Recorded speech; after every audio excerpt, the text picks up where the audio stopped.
Buenas tardes a todos, sean bienvenidos a un programa más, este podcast titulado Atardecer Jurídico. Este es nuestro tercer programa y bueno, como tal tendremos un tema bastante interesante con el licenciado Daniel Obispo Zamorano, que a continuación le haré un poco de su cintillo curricular.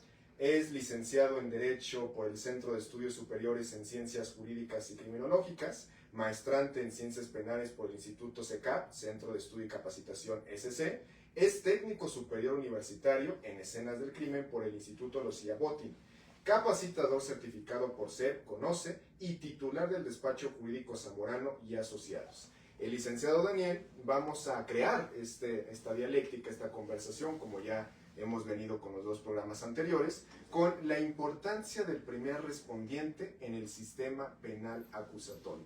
Licenciado Daniel, le agradecemos totalmente que haya aceptado la invitación y esperamos poder crear un poco más de cultura jurídica. Bienvenido. Muchas gracias, maestro Vallejo, doctor Ángel. Muy buenas tardes a su auditorio y buenas tardes a ustedes. Y pues bueno, como primer punto, agradecer la invitación para llevar a cabo esta charla jurídica y más que nada por el tema tan importante que es el primer respondiente en el sistema de justicia penal acusatorio, que es un tema muy olvidado, muy controversial y sobre todo de mucha importancia porque gracias a estas pequeñas charlas pues podemos dar un poquito de nuestro punto de vista en materia jurídica a los policías y servidores públicos que realmente no tienen una capacitación, que ya hablaremos un poquito más adelante de este tema. Claro, por supuesto. Y bueno, entonces daríamos inicio con esta primera interrogante. ¿Qué podemos entender como primer respondiente? Excelente pregunta, maestro Vallejo. Fíjate que quisiera partir de lo medular y comentar el tema de raíz, ¿no? Tenemos conocimiento que hubo una reforma constitucional del 2008 en materia de seguridad y iba enfocada, ¿no? en tres puntos importantes. Punto importante era enfocada en lo que era el sistema de justicia penal, lo que es seguridad pública y seguridad penitenciaria. Pero cabe hacer mención que todos se enfocaron en el tema de justicia penal, dejando a un lado a los protagonistas y esenciales de la película, ¿no? que se creó con esta reforma, ¿no? Que son los policías. Y pues bueno, partiendo de ese preámbulo quisiera comentarles que bueno, es importante que quién es el primer respondiente. Ok, bueno, yo cuando doy capacitación siempre les hago esa pregunta y muchos me dicen, ¿es la primera autoridad en llegar a una escena de crimen, a un lugar de intervención? Y yo les pongo casos hipotéticos, sobre todo uno importante, en donde les digo, ok, si hay una situación, un hecho delictivo en una escuela y tenemos, no sé, una víctima y llega el director que es la autoridad máxima ahí, llega a conocer, él no podría ser un primer respondiente. ¿Por qué? Siempre les digo, pónganle el apellido. Es la primera autoridad de llegar a una escena de crimen con funciones de seguridad pública. Entonces el primer respondiente es el policía que llega a intervenir en donde se llevó a cabo un hecho delictivo, ya sea para atención a una víctima, ya sea para hacer una detención, que vamos a platicar un poquito de esto más adelante. Y pues bueno, como preámbulo partiría que es la autoridad, la primera autoridad con funciones de seguridad pública que llega a un lugar de intervención. Perfecto, entonces no podemos iniciar sin mencionar que no puede ser cualquier persona. Si bien es cierto, tiene que ser el primer respondiente, un órgano, podremos decir que técnico, porque vamos a tener que analizar cada una de sus obligaciones que tiene como primer respondiente. Entonces, en esa misma tesitura, ¿cuál es la función del primer respondiente? ¿Qué es lo que realiza? Ok, es una excelente pregunta porque es algo muy importante. Quisiera destacar y bueno, comentarles también que bueno, su servidor, yo formé parte de varias corporaciones policíacas y pues bueno, les puedo hablar de los dos lados, ¿no? ¿Y esto por qué? Porque me tocó me tocó estar en cursos en donde sabía yo dónde el abogado litigante y postulante atacaba al policía y viceversa, ¿no? Entonces, por eso les puedo platicar un poco, porque también he capacitado policías y he llevado ponencias a varios lados sobre este tema tan interesante. Y pues bueno, en lo medular es importante mencionar que el policía tiene demasiadas actividades de suma importancia que lamentablemente, y lo digo lamentablemente, lo han dejado a un lado. Esto derivado a un punto importante: no hay capacitación al policía. Lamentablemente las autoridades no capacitan de forma correcta y concreta al policía, y entonces es donde parten los errores que vamos a platicar más adelante. ¿Qué es lo que sucede? Tiene demasiadas funciones.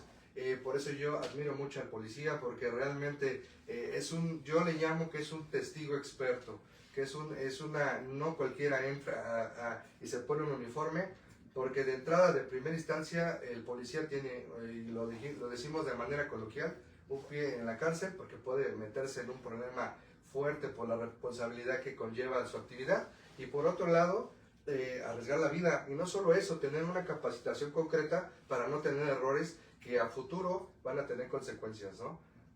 Muchas gracias. Incluso le doy la palabra a nuestro conductor también de este podcast jurídico, Atardecer Jurídico, el doctor Ángel Santiago. Por favor, doctor. Gracias, Luisito. Pues, licenciado, nuevamente te agradecemos, ¿verdad?, que hayas venido aquí. Fíjate que este tema que estábamos hablando del primer respondiente, tú lo decías, es la primera autoridad de seguridad ciudadana que se presenta al lugar, ¿verdad? ¿Tienen algún entrenamiento ustedes como policías para poder acudir a la escena del hallazgo o a la escena del crimen?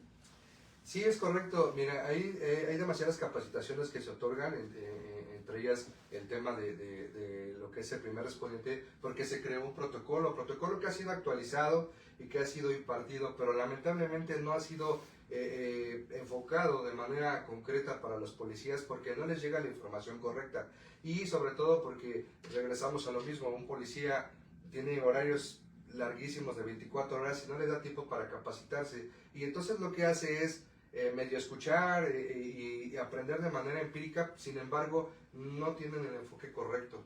Entonces nosotros precisamente nosotros le agradecemos que tengan estos espacios para poder hacer llegar información. Ya más adelante les platicaremos de un curso que le vamos a otorgar a policías y servidores públicos. Sin embargo, ahorita sí mencionarte que deben de tener totalmente actualizado el protocolo de primer respondiente, y no solo el primer respondiente, sino también el tema de cadena de custodia. Y de ahí partiríamos a algo medular, el famoso IPH, Informe Policial Homologado. Como bien lo comentó el maestro Vallejo, el policía lo que lleva a cabo son demasiadas actividades enfocadas a la seguridad pública, pero no solo a eso, sino a seguirle dando seguimiento, en un ejemplo hipotético, a un caso de una detención. El policía tiene que llevar a cabo la documentación de todas las actividades que hace, y para eso sirve el IPH, que es el Informe Policial Homologado. Es el documento base en donde se establece toda la actuación del policía, desde una detención, desde si encuentra algún indicio, si tiene que utilizar el uso de la fuerza, si tiene que llevar a cabo la recolección de indicios, como lo decía, porque aparte del IPH se embona con lo que es la cadena de custodia.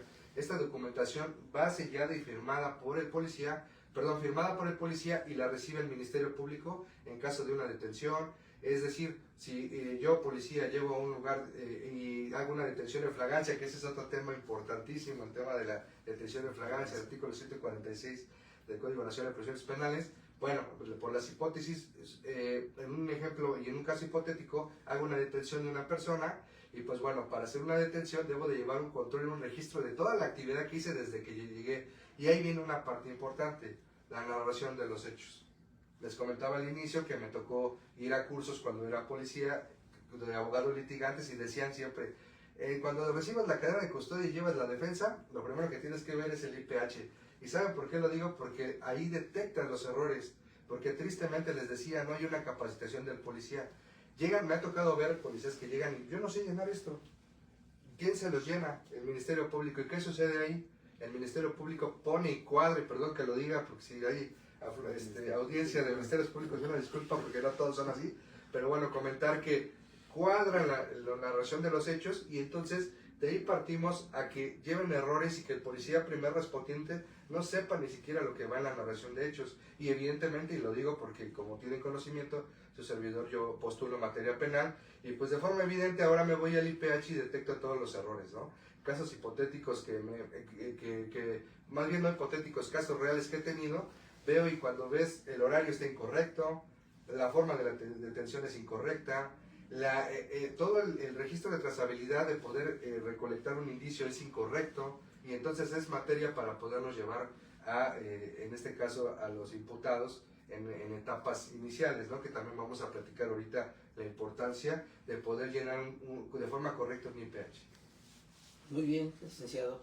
¿Y cuál es la relación que tienen como tripartita de investigación, servicios periciales, agente de Ministerio Público y la Policía de Investigación? Sí, maestro, fíjate, comentar es un tema importante porque derivado de la reforma se hizo la trilogía, donde lleva la conducción y el mando de la investigación el Ministerio Público y obviamente tiene a sus auxiliares que es el área pericial y sobre todo el área de seguridad pública, ¿no? Es la trilogía, Ministerio Público, Policía y Peritos. ¿Por qué? Porque son la base de acción para poderle dar seguimiento y atender a una víctima en caso de un hecho delictivo y no solo eso, es la base fundamental para poder llevar a un control correcto de detención a alguna persona y poder judicializar, desde el inicio del Ministerio Público, poder judicializar una carpeta de forma correcta y llevarla con datos de prueba y medios de prueba objetivos para que se lleve el proceso. Es ahí donde partimos, que si perito no hace bien su trabajo y el policía no hace bien su trabajo, pues imagínense, ¿no? Por eso es que hubo un tiempo que se manejaba que había una puerta giratoria, ¿no? En el sistema, cuando nadie lo quería y decías que salen rápido, pues evidentemente era porque no había una capacitación, ¿no?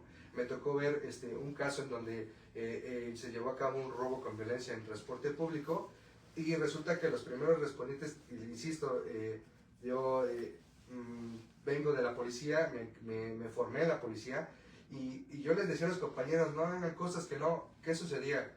En el caso que les digo, viene un transporte público, hacen una detención en flagrancia de dos personas con arma de fuego, celulares, y lo primero que hacen es hacer la puesta a disposición, pero cuando hacen la puesta a disposición, en la patrulla, en el cofre, colocan todos los teléfonos celulares y el arma de fuego, y a los dos imputados y les toman fotografía. Esto se sube a redes sociales, y cuando los ponen a disposición, resulta que el Ministerio Público les dice, no, regresen todo a la mochila y vamos a poner en el IPH que se llevó a cabo una recolección de indicios de forma correcta. ¿Qué creen que pasó? La defensa tuvo conocimiento de lo que subieron las redes sociales y pues bueno, hubo una manipulación de indicios.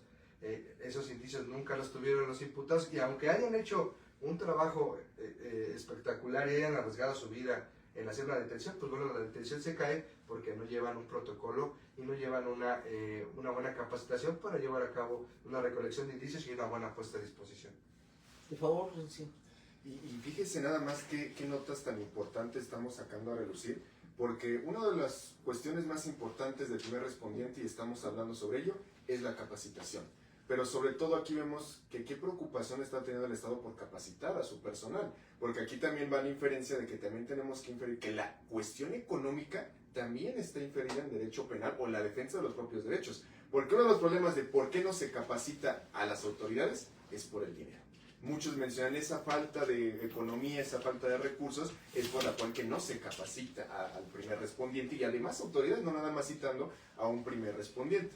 Pero entonces, además, ¿qué podemos sacar a relucir mencionando que uno de los errores principales es esa falta de capacidad, esa falta de capacitación por parte de las autoridades? Pero ¿qué otros malestares podemos notar en ese primer respondiente? Estamos sacando a relucir también ese defecto de cómo no pueden llenar lo que es el IPH, tenemos ese defecto incluso también de mencionar las autoridades jurisdiccionales, que es justamente ahorita por mencionar también para la cultura jurídica, que en muchas de las ocasiones tienen que dejar en libertad a los imputados, pero no por errores de la propia autoridad jurisdiccional, sino más que nada por esas autoridades que van antes a la autoridad jurisdiccional. Va desde el policía y el Ministerio Público, ven cómo van integrando esta carpeta de investigación y el propio IPH. Entonces decimos, ¿dejó libre el juez al imputado o más que nada fueron los defectos de estas autoridades antes que llegaron a judicializarse estos actos? Entonces, ¿qué más podemos notar de unos malestares en este primer respondiente, licenciado?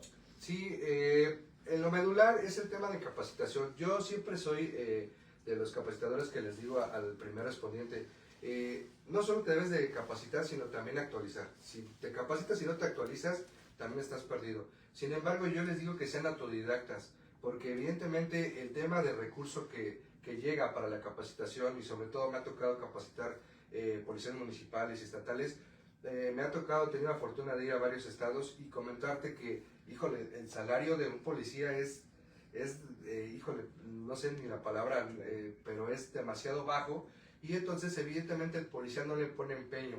¿Por qué? Porque sucede de que dice, no, yo no voy a arriesgar la vida y no me voy a meter en una situación legal si por lo que gano, ¿no? ¿Y qué pasa? Dejan de capacitarse, ¿no? En ese sentido, dicen, no, yo me voy a capacitar porque no me interesa. Y eso nos empieza a pegar a la sociedad porque vas a tener a un policía que va a escuchar un auxilio y no va a ir. no se va a presentar porque va a decir, yo no me voy a meter en una situación por este sueldo que gano, ¿no? Y bueno, lamentablemente, y lo digo a todas luces, es que, pues, no, si sabemos que no va a bajar un recurso para poder capacitar a autoridades, tú solo capacítate. Tenemos varias información en YouTube, en redes sociales, está el protocolo. De hecho, incluso yo les digo a las personas que capacito, descárgate el protocolo y dale una leída, tú sea autodidacta, porque realmente no. Y sí hay muchos policías de convicción, déjame comentarte que hay demasiados policías que realmente sí se capacitan y hacen bien su trabajo, me ha tocado demasiados. Y pues bueno, yo me enfocaría a que, bueno, si no hay un recurso, seas autodidacta. Perfecto, licenciado. Y en ese mismo tópico, porque yo sé que nuestro público que nos observa, además de ser operadores del derecho, ya profesionistas en derecho, también tenemos personas que quieren conocer estos temas jurídicos y además también estudiantes de derecho. ¿Qué podemos entonces mencionar? ¿Qué es un protocolo? Porque lo hemos mencionado. ¿Qué es un protocolo? Porque tenemos ese seguimiento de que los primeros respondientes ya tienen un protocolo, pero ¿qué podemos entender por un protocolo? Súper, mira, comentarte. Es algo súper importante porque son los pasos a seguir para llegar al objetivo. Es una metodología, es decir, el protocolo te va a decir cómo hacerlo y qué hacer, o sea, es decir, qué hago y cómo lo hago. ¿Por qué? Porque evidentemente en el momento en que se crea esto es para que el primer respondiente tenga ese conocimiento de hacer las cosas y llevarlas bien. Tocaste un tema importantísimo que no quisiera dejar pasar en relación a que muchas veces las víctimas dicen es que el juez lo dejó ir al imputado.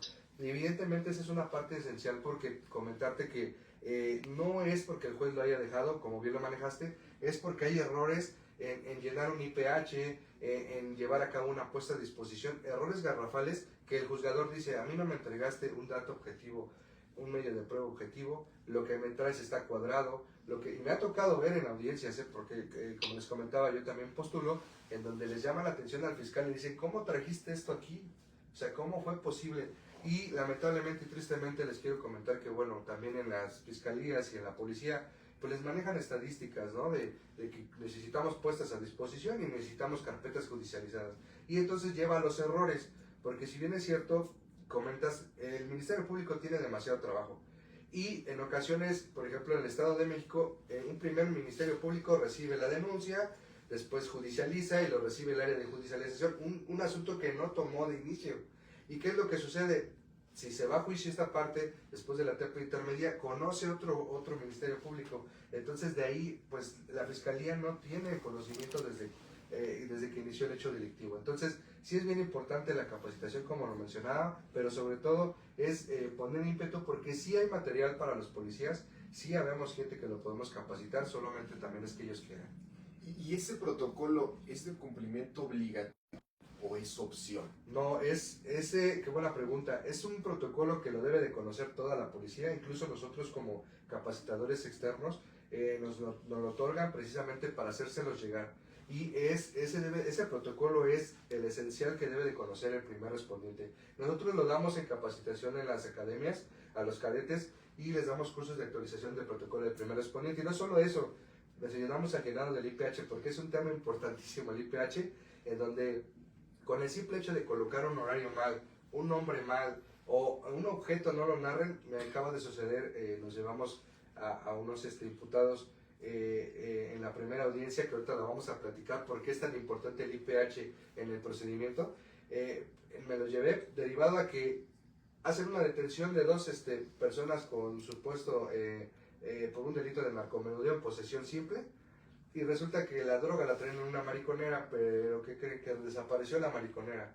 Entonces, si no hay mariconera, no hay droga. Nosotros nos fuimos por esa teoría del caso, y entonces la fiscalía, con su hecho fáctico de que le manifestaron, porque regresamos un poquito en el IPH, vamos a hacer una narración esencial de lo que ocurrió cuando hicieron la detención. Entonces, en la narración manifiestan los oficiales captores que llevaron a cabo una detención de dos personas con droga en una mochila. ¿Y qué sucedió? En este caso, pues bueno, que la mochila no existió, nunca hubo un registro de esa mochila, no hubo un registro de cadena de custodia, y evidentemente lo que esta defensa hizo verle al juzgador es que si no existe una mariconera, no está puesta a disposición, pues no hay delito, y de manera inmediata nos dieron la absolución. Pero volvemos a lo mismo, sí hubo una detención real, sí traían droga, sí traían la mariconera, pero ¿qué creen? Que les gustó y desapareció. Entonces, de ahí partimos errores de la policía, y errores del Ministerio Público. ¿Y ese mismo protocolo cualquier persona puede tener acceso a él? ¿Se puede descargar vía internet o tiene que ser físico? ¿Cómo sería? No, mire, este protocolo lo puede descargar cualquier persona, e incluso hoy hemos visto que en cualquier tema de detenciones arbitrarias, la mayoría de gente ya tiene conocimiento porque está abierto al público y lo puede descargar en ese sentido, porque ahí evidentemente habla de las actuaciones del policía, qué puede hacer y qué no puede hacer. Y pues como ustedes lo han visto, hoy en día ya la gente ya no se deja, ¿no?, en un retén y ya te dice, no, tu protocolo es este y tú tienes que hacer esto. Entonces estas son las funciones que realmente vienen estipuladas del protocolo del primer respondiente que hacer en un lugar de intervención. Sin embargo, bueno, también trae alguna información de qué sí puede hacer o no puede hacer. ¿A qué me refiero con esto? También hay una situación importante que lleva a cabo como primer respondiente el policía cuando llega a un lugar de intervención. Lo que tiene que hacer es acordonar.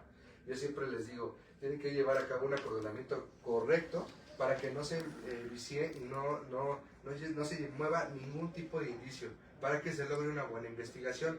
¿Y qué es lo que sucede? La mayoría de policías, pues bueno, ni siquiera tienen un equipo para poder acordonar. Entonces nosotros les damos opciones, ok, si tu municipio, tu estado no te otorga, bueno, pon tu patrulla, cierran en varios, o sea, les damos una capacitación con lo que tienen, ¿no? Pero se los damos, se lo manifestamos, porque si no llevan a cabo un buen aseguramiento del lugar de intervención, se va a viciar el lugar y entonces no se va a lograr el objetivo de llevar a cabo una buena investigación. ¿Qué pasó? Gracias, Luisito. Entonces, a lo que estás comentando, licenciado, podemos hablar que es una cuestión de política pública. Por ese motivo es que muchas carpetas de investigación, cuando ya las judicializas, vas a la audiencia inicial ante el juez de control y en el momento de que van viendo todos los datos de prueba que se van aportando y que va desarrollando el Ministerio Público, se dan cuenta de que efectivamente no, el lugar del hecho o el lugar del hallazgo no estuvo bien resguardado y no cumplieron con los protocolos de los embalajes que tienen que hacer tanto policía de investigación como servicios periciales para poderlos llevar al Ministerio Público. Entonces, parte importante es eso, de que realmente no existe, o está la política pública, pero entonces la economía no está bien, por eso.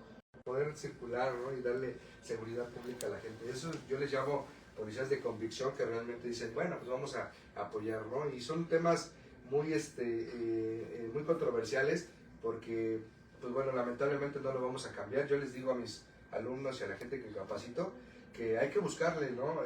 Siempre y cuando no se metan en conflictos, porque también, así como hay policías buenos, también he de hacer mención que hay policías malos, ¿no? Pero hoy en día, con las grabaciones, con los videos del policía corrupto, pues bueno, se ha logrado erradicar, ¿no? Que ya la gente lo haga, ¿no? Y esto deviene de un tema importante como policía. Sabemos que un policía en Estados Unidos, ¿cuánto es su salario, no? Que el policía de Estados Unidos va a estudiar, se ejercita, que él trae su propia patrulla, que lleva a cabo actividades didácticas y entrenamientos especiales, ¿no? Y cuando sabemos que aquí en el Estado de México el oficial, el policía, trabaja 24 horas continuas, que si nos vamos a la Ley Federal del Trabajo sabemos que es un trabajo inhumano, una capacidad. Nosotros llevamos a cabo estudios con gente que nos vino a capacitar de Israel, de España, y platicábamos que el policía a las 2 de la mañana, si tiene un evento, una situación de crisis, el policía, su estado psicoemocional y físico es como si se hubiera tomado de 7 a 10 cervezas. Es decir, no digo que la tomeo, sino es decir, está mareado y tiene que tener un control emocional para poder llevar a cabo una situación de crisis. Hoy en día sabemos que la delincuencia ha aumentado y ha aumentado la capacidad del delincuente, y vemos mermada la capacidad del policía, ¿no? Cuando no hay armamento, cuando los chalecos balísticos están en estado deplorable, que las patrullas no sirven, ¿no? Que no puedo avanzar porque no sirve mi patrulla. Es un tema que hacemos ahí llamado a las autoridades que deberían de apoyar al policía. La verdad es que, híjole, yo como me formé ahí con ellos, pues sí sé lo que es pasar todo eso, y realmente sí les hago mención que deberían tener más apoyo el policía, porque es el protagonista de toda esta película llamada Justicia Penal, ¿no? Sí, gracias. Fíjate que pasa algo, ¿no? Realmente, abrazos, no balazos, ¿no? Me tocó estar en el estado de Oaxaca, en el istmo de Tehuantepec, y hubo un tiempo de que el policía de seguridad municipal no contaba con armas. Entonces, ¿qué hacía el delincuente? El delincuente sabía que no había armas, entonces iban, hacían el ilícito, y el policía no podía hacer otra cosa, ¿no? Entonces, es un tema del cual se tiene que hablar mucho, que las autoridades, como hoy lo haces, se le hace un llamado a la autoridad para que puedan brindar realmente esa economía. Y es que es un policía, es el que se trata de resguardar a la ciudadanía. Imagínate no tener un arma de fuego para poder resguardarlo. Por eso el delincuente se presenta y trae su gas de pimienta, creo que es. Gas lacrimógeno. Gas lacrimógeno. Entonces imagínate, ¿qué vas a hacer con una persona, un delincuente que trae un arma de fuego y que quiere asaltar? Que quiere ir y cometer el ilícito de despojar a una persona de su bien mueble. Imagínate, ¿en qué lugar queda el policía? ¿Tú qué harías, Daniel? Si en ese momento tú estuvieras en las funciones nuevamente de policía, te desarman y te mandan a campo. ¿Entrarías ahí? ¿Qué harías? Híjole, es un tema, es una pregunta súper esencial, porque vamos a partir de algo. El policía también es un ser humano que tiene familia, que tiene sentimientos, que su familia lo espera en casa, y que evidentemente, si a mí me pones en ese caso hipotético de ver que están asaltando, pues de forma evidente no me acerco, porque sé que el delincuente me va a atacar con todo, ¿no? Y esa es otra parte importante, que el policía no tiene conocimiento en cuanto al uso de la fuerza, porque hay una escala del uso de la fuerza que parte desde comandos verbales, y que en una situación de crisis se brincan todos los pasos hasta llegar al uso de arma letal.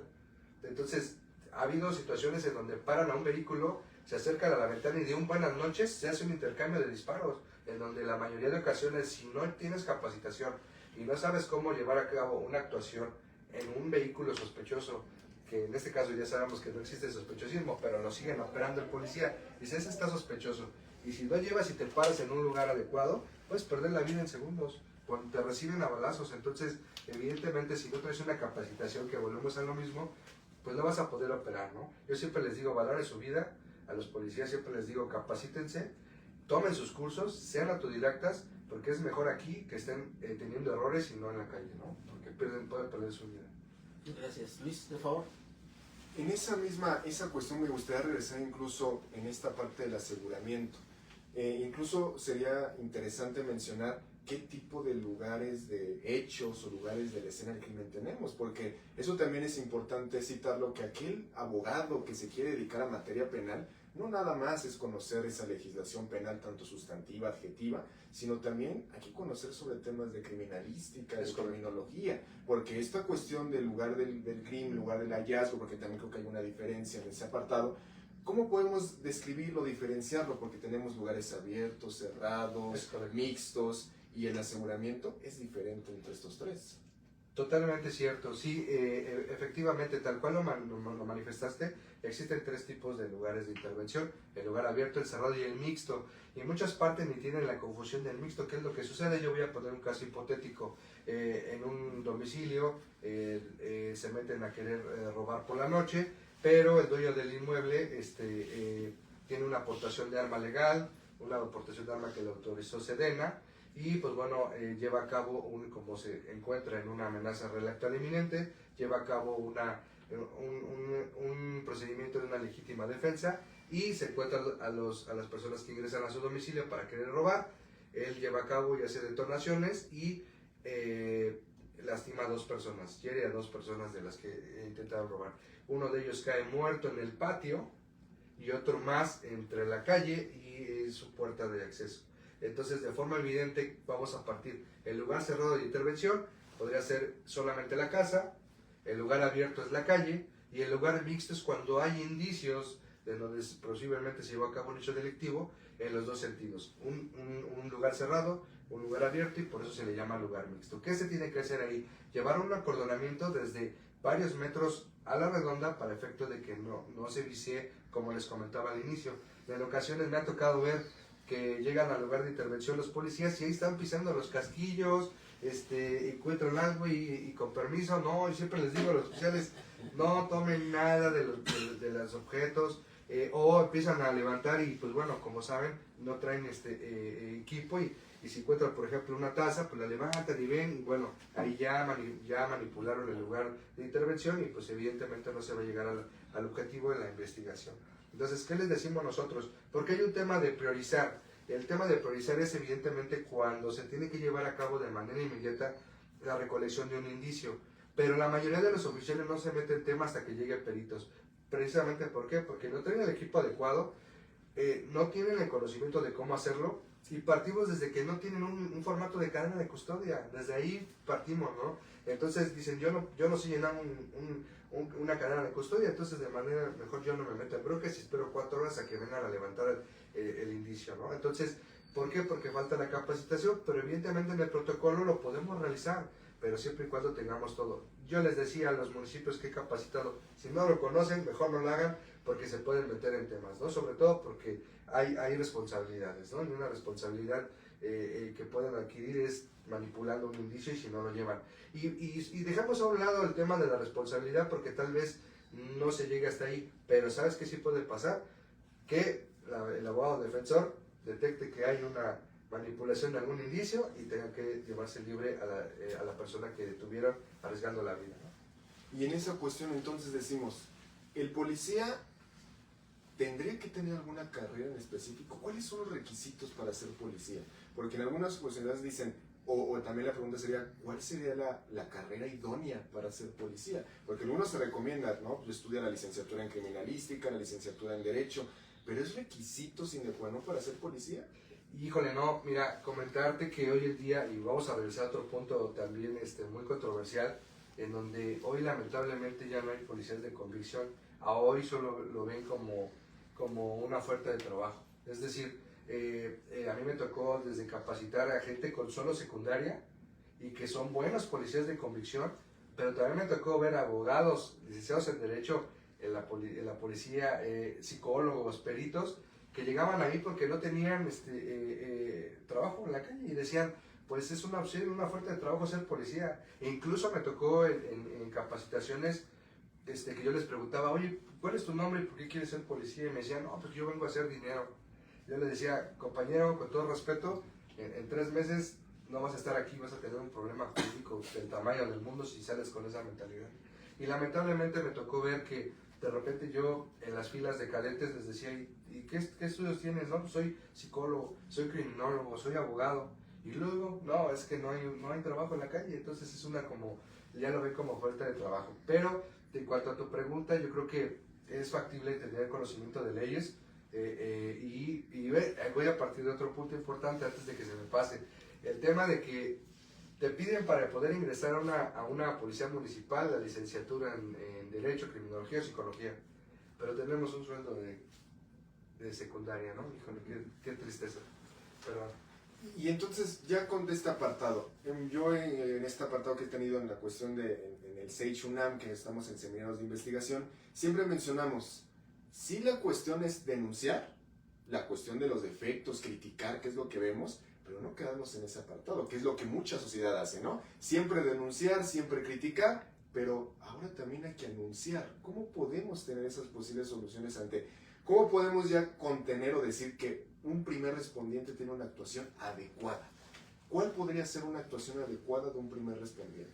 Ok, bueno, eso partimos desde lo medular, que es el policía que sale con convicción y con capacitación, que hace, bueno, comentarte, me ha tocado observar detenciones que vale la pena hacerlas ver y pues volvemos a lo mismo, el policía hace una buena detención, me ha tocado pocos municipios en donde les dan premios, les dan condecoraciones y Ciudad de México es uno de ellos, ¿no? Donde les dan pagos incluso en efectivo, les regalan vehículos, les regalan casas por las detenciones. Yo creo que eso se partiría en no tener como al policía como el malo de la película, sino sobre todo es capacitarlos, ayudarlos y sobre todo impulsarlos a que hagan bien su trabajo, porque en ocasiones lo que sucede es que la gente no toma en cuenta que lo que platicamos hace un rato, es un ser humano que también tiene familia, es un ser humano que también necesita comer. Me ha tocado ver situaciones en donde pasan y ven al policía comiendo y la gente les dice, ay, en lugar de que estés comiendo tus tacos, porque esa es otra cosa, el policía come donde sea, lo que sea, sí. cuando sabemos que el delincuente se ejercita, anda haciendo cosas y el policía tiene que comer lo que sea porque no tiene un horario. Y lo critican mucho lejos de decir, bueno, pues que no entienden que el policía también es un ser humano que tiene necesidades, ¿no? Y un punto importante es apoyarlos, darles más apoyo, no solo en su salario, sino en capacitación, hacerlo ver que con esos espacios las autoridades digan, vamos a ayudar al policía, porque realmente son olvidados, ¿no? Y son parte fundamental de que se lleve a cabo una buena puesta a disposición, de que realmente se encuentren culpables y de que la fiscalía haga una buena investigación, porque tiene que coadyuvar con el policía. Entonces diríamos en conclusión, más empatía por parte de la sociedad y más recursos por parte del Estado. Es correcto, totalmente cierto. Y yo creo que de ahí partiríamos a tener buenos elementos de seguridad pública, porque insistía en lo que les comentaba, el policía de Estados Unidos, ¿cuánto es su salario? El salario de acá es poco. ¿Qué es lo que orilla que el policía empiece a tener actividades diversas, ¿no? Y justo cada vez que yo capacito o platico con ellos, les indico que no se metan en situaciones, que no tomen dinero, que no pidan dinero. La verdad, les voy a ser sincero, si las autoridades dieran incentivos por llevar a cabo un buen trabajo, yo creo que erradicaría mucho el tema de corrupción. Habría más convicción todavía. Totalmente. Por favor, doctor. Gracias, Luisito. Sí, muy interesante todo esto que están comentando y precisamente en los casos que tú has llevado, cómo has impugnado el IPH que va mal. Sí, mire, justo comentarles, una de las bases importantes en donde el abogado postulante se observa y lo que hemos platicado es en el llenado del IPH, en el registro de detención.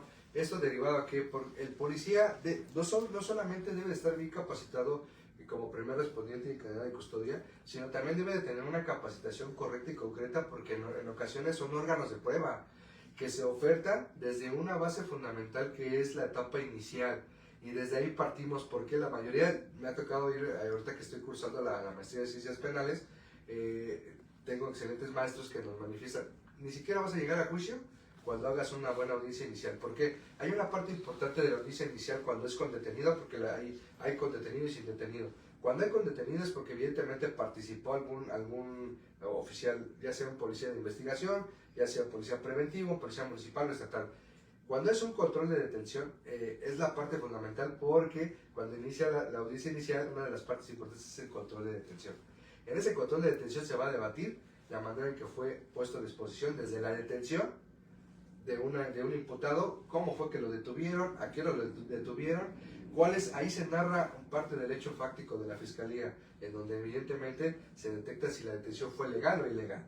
Entonces me decían a mí los maestros y con la gente que colaboro y mi equipo, desde ahí tenemos que pegarle al policía, porque evidentemente no se lleva a cabo un buen llenado del IPH, ¿no? ¿O qué es lo que sucede? Volvemos a lo mismo. Sucede que el fiscal llenó el IPH porque el policía no, ¿y qué hace? Manifestar hechos y situaciones que no tiene conocimiento el policía. Entonces nosotros lo que hacemos como abogados postulantes es llegar al lugar de intervención, al lugar de los hechos, para determinar cámaras, porque resulta que siempre las detenciones son en flagrancia. Siempre resulta que, como para la gente que no tiene conocimiento de que en flagrancia es como cuando te agarran cometiendo el hecho, ¿no?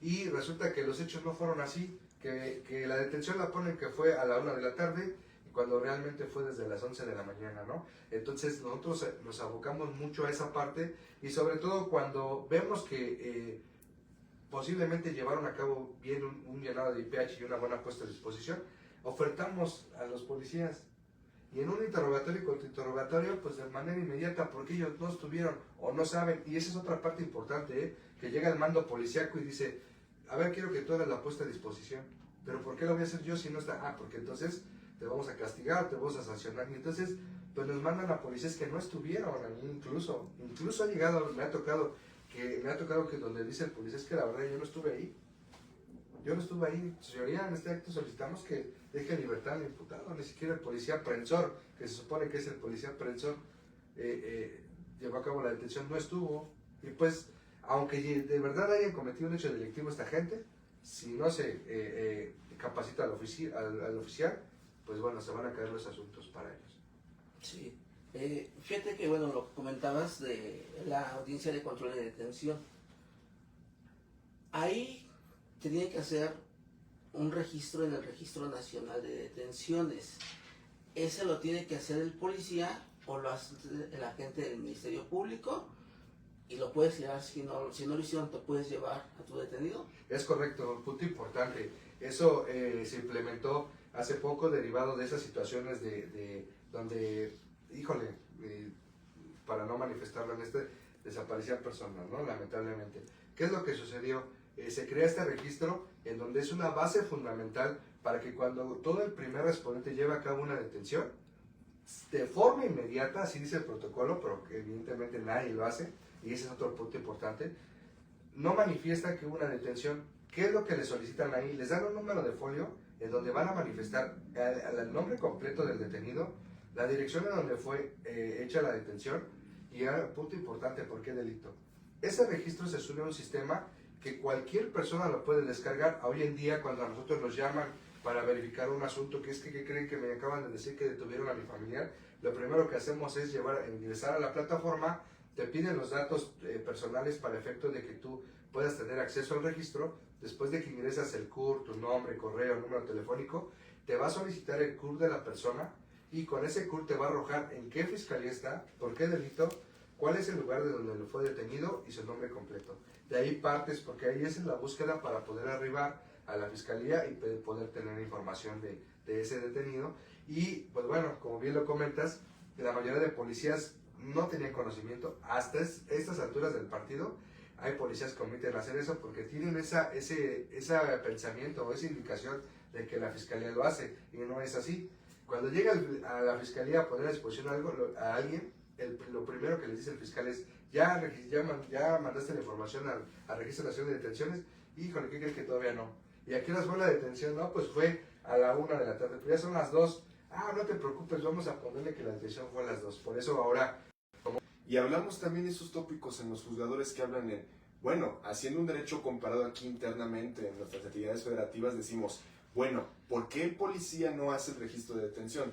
Por ejemplo, si mencionamos a Chihuahua, que son estados donde hay mucha cuestión de desierto, dicen, es que cuando nosotros queremos subir el registro, pues no tenemos señal y no tenemos esa cuestión de poder el internet o lo demás que puede llegar a fallar de subir esos datos, y entonces esa cuestión de esa obligación por parte de la detención por flagrancia, que dice que se debe de poner de manera inmediata a disposición del Ministerio Público, que ahí entra también controversia de entender que es de manera inmediata, ¿no? Porque también aquí internamente, hablando ya esta cuestión de decir, haciendo esta diferencia con Chihuahua y la Ciudad de México, ¿qué pasa aquí en Ciudad de México? Pues que en cada momento ya tenemos cierres de toda la viabilidad, ¿no? Manifestaciones, ya cualquier cierre de viabilidad, y el policía no puede poner a disposición a esta persona ante un Ministerio Público. Y entonces ese término es la pregunta.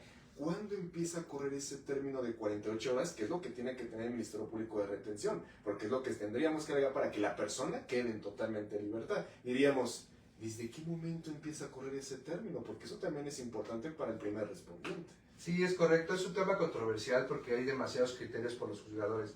Sobre todo hoy en día, cuando hay una detención, lo que hace el juzgador y se manifiesta, de hecho, eso es un punto importante porque recordemos que el policía primer respondiente tiene que documentar todo. Es decir, yo le aviso a mi base que hay tráfico y está bloqueado ¿para qué? Para que se lleve a cabo ese registro y todo eso nos sirva como un dato de prueba. Porque yo les comentaba y les comento mucho a los policías, documenten todo, ya sea en fotografía, ya sea en video, porque eso le ha dado mucha claridad al juzgador, y ha habido incluso jurisprudencia donde manifiestan que hay un cierto tiempo siempre y cuando esté justificado. Porque evidentemente lo manejaste y no nos vamos lejos, Ciudad de México, ¿no? Y no solo por manifestaciones, sino por el tráfico, ¿no? Es que la detención debe de ser inmediata, sí, pero su señoría, estábamos en tal calle y nos manejamos a tal calle de la colonia Centro. Evidentemente el juzgador tiene que tener ese criterio y nos ha tocado a nosotros, porque ese es un punto importante donde el abogado postulante debate, ¿no? Es que la detención fue a la 1 y lo presentaste a las 2. Sí, pero ¿qué crees? Que yo lo agarré en Azcapotzalco, y para cruzar una parte de Azcapotzalco pues paso por el metro Camarones y estaba cerrado, pero se fundamenta, ¿no? Incluso me ha tocado ver que incluso ha habido porque se dañó una patrulla y demás, por eso se justifica. Pero ojo, hay una justificación de cierto tiempo donde todavía el juzgador te la compra, que sea de 1 hora, no sé, 1 hora y media, pero ya también 4 horas, 5 horas. Nosotros tuvimos un asunto en donde se llevó a cabo una detención a las 5 de la mañana y la puesta a disposición fue a la 1 de la tarde. Entonces, de forma evidente, pues logramos ahí acreditar que hubo una detención de manera ilegal, porque pues evidentemente con qué se justifican. Ellos manifestaron que, porque este asunto viene de un cateo. No, y es que lo que recolectamos, no, a ver, permíteme. Una cosa es que recolectes indicios y lleves a cabo el procedimiento para el inmueble, pero otra cosa es bien representado. El representado en el momento en que hace la detención empieza a correr su término para ponerlo a disposición. Y sobre el tema de ponerlo a disposición, no lo empiezan a contar hasta que hay un acuerdo de retención. El acuerdo de retención lo genera el fiscal cuando también lleva a cabo todo su preámbulo que lleva, ¿no? Que es recibirlo. ¿Y qué creen? Que también comentarles que con base en la experiencia, también el Ministerio Público en ocasiones rebasa ese límite que no está totalmente esclarecido, ni nadie ha dicho es que sean 2 horas, 1 hora, pero dice, no, es que, ¿qué creen? Que yo tenía 10 puestas a disposición de la DEL, y se las compran los juzgadores, dicen, tienes razón, ¿dónde estabas? En el Ministerio Público de San Cristóbal y Catepec, donde se hacen 40 puestas diarias, se las compra, el juzgador dice, ok, no tengo problema porque sí está fundamentado y lo están aclarando en este acto, ¿no? Porque dice, oye, ¿cómo puede ser posible? Pues es que soy solamente, y volvemos a lo mismo, ¿no? Una fiscalía donde hay 40 puestos y solo hay 2 ministerios públicos, pues obviamente no le van a dar la atención, pero empieza a correr desde el acuerdo de retención. Perfecto, y entonces tenemos que decir que este primer respondiente, ya mencionamos el protocolo, tiene esa obligación de cumplimiento en este protocolo, pero también sus obligaciones las vemos en la ley adjetiva penal, en el Código Nacional y también a la Constitución. Totalmente. ¿Qué podemos mencionar de esas 2 obligaciones? Justo también lo ocupamos en esa materia, todos sabemos del artículo 132, en donde del Código Nacional, donde manejan todo el catálogo de lo que tiene que hacer, desde recibir una denuncia, porque eso es otra parte, ¿no? ¿Qué es lo que sucede con el primer respondiente cuando se le acerca a la gente, ¿no? No saben qué decir o qué hacer, o no saben dar los pasos a seguir para una víctima, ¿no? Y entonces es donde empiezan los problemas porque el policía no me atendió, el policía no sabía.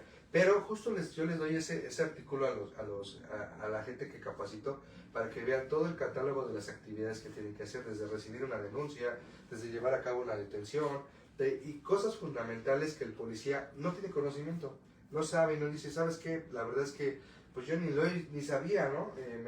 Me tocó ver policías que ya llevaban, ¿cuánto tiempo llevas en la policía? No, pues 15 años. Entonces ellos empiezan a aprender de manera empírica como los conocía, pero no se van a las leyes, a los fundamentos, a los protocolos, y lamentablemente eso es eso que el factor de llegar a un buen objetivo en cuanto a una investigación se caiga.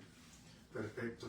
Ya para ir cerrando, ya se nos está agotando un poco el tiempo, licenciado, ¿qué podemos cerrar como una conclusión? ¿Cuál sería esa visión que tiene de cómo veremos ese primer respondiente de manera correcta, idónea, pero no nada más en su convicción de él, porque también ya vimos que es por parte de la sociedad, un cambio en la sociedad, un cambio en las autoridades? ¿Cómo sería cerrar esta charla? Híjole, yo creo que sería importante para que el primer respondiente lleve a cabo su actividad.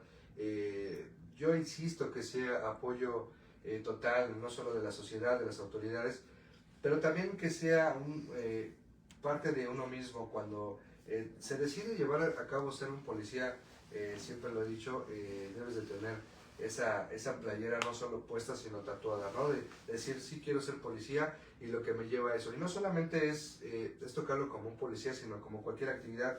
Yo fui policía, pero ahora también me encanta ser abogado, me encanta ser postulante, y pues si yo con esa convicción quiero hacerlo, pues es necesario ser autodidacta y seguirme capacitando. Y cerraría esto diciéndoles que evidentemente se capaciten, pero se actualicen, porque esa es la parte importante. Perfecto, licenciado. Le agradecemos totalmente su tiempo al licenciado Daniel, que nos ha incluido toda esta parte de este conocimiento del primer respondiente, que como sabemos no nada más debería ser un tema de interés para las personas en la sociedad, sino también operadores jurídicos, cómo deberíamos de entender este primer respondiente. Es una gran charla que tuvimos el día de hoy en este tercer programa de Atardecer Jurídico. Le agradecemos totalmente su presencia, licenciado. Hombre, muchas gracias, agradecido por dejar compartir esta información y pues bueno, para los que estén interesados, comentar que dejamos también nuestras redes sociales, Amarones Asociados en Facebook, y en Google también nos encuentran, para poderles dar un poquito más. Eso solamente es un preámbulo, pero también estamos ya coordinando un curso de primer respondiente para podérselo dar a los policías. Y ahora sí tocar la base medular, desde los protocolos, desde cadena de custodia, registro de trazabilidad, todo lo que se maneja para una buena cadena de custodia, y con todo gusto se lo podemos impartir a quien esté interesado en esta información, y pues estamos a sus órdenes. De verdad les agradezco mucho, maestro Vallejo, doctor Ángel, gracias por la invitación. Y bueno, antes de darles las gracias a ustedes, el doctor Ángel tiene un anuncio. Por favor, doctor. Sí, gracias, Luisito. También acuérdate, Daniel, que estamos platicando para que nos vengas también a dar un curso aquí a las oficinas, al corporativo, para también hacer la invitación a todos los que nos están viendo, para que en febrero te hagas un espacio y hables todo esto, pero teoría y práctica, y traigas unos 2 asuntos prácticos, Claro. y veas de qué manera se puede actualizar, ¿verdad? Licenciado Daniel, entonces ahí te encargamos que nos vayas Con todo diciendo gusto, con todo la gusto. fecha, ¿verdad? Claro que sí, muchas gracias. Y bueno, quiero dar también el siguiente anuncio. Tenemos para la siguiente semana, va a ser el día miércoles 18 de diciembre, va a estar invitada la maestra Gabriela de la Rosa Zavala. Ella es maestra en Derecho Civil Familiar por el Colegio Comprender, conferencista y fundadora del despacho jurídico de la Rosa. El tema que vamos a hablar la siguiente semana son los grandes cambios en materia familiar con el Código Nacional de Procedimientos Civiles y Familiares. Próximo miércoles de 5 a 6 de la tarde, miércoles 18, no se lo pierdan, ¿sí? Ya tienen nuestras redes sociales de nosotros, los teléfonos también. Luisito, de favor, de Génesis Jurídica, ya para que despidas al público, Luisito. Por supuesto, agradeciendo totalmente, siempre hacemos este trabajo, este podcast es para ustedes, y como bien se ha mencionado, este podcast es en coordinación del corporativo ASA, firma legal y de estudio, y en concordancia con el Instituto de Capacitación Génesis Jurídica, que de igual forma, cada uno de los flyers que se manda, ahí manejan los 2 números de contacto, uno por parte del corporativo y otro por parte de Génesis. En cualquiera de las 2 vías le podemos dar respuesta, ya sea el corporativo ASA con el doctor Ángel o su servidor en Génesis Jurídica. Les agradecemos totalmente la visualización de cada capítulo, y que estén atentos a cada flyer que mandemos de las redes sociales, ya que ahí se manda toda la información de cursos, talleres prácticos que vamos a tener y cada programa. Les agradecemos su visualización. Tu ponencia, Luisito, antes de que te De igual forma, les hacemos la cordial invitación. Yo voy a impartir una conferencia el próximo año, iniciando el 10 de enero, que va a ser con el tema de teoría constitucional, un acercamiento al Estado de Derecho Constitucional. Están cordialmente invitados. El cupo presencial está limitado, ya les concordamos que nos estén mandando mensajes, ya que se está empezando a llenar ese cupo presencial, y el cupo vía Zoom es ilimitado. De igual forma, tienen ahí el flyer y se los volveremos a mandar. Y sería todo de nuestra parte, y le agradecemos otra vez. Agradecemos, Muchas gracias. gracias. Daniel.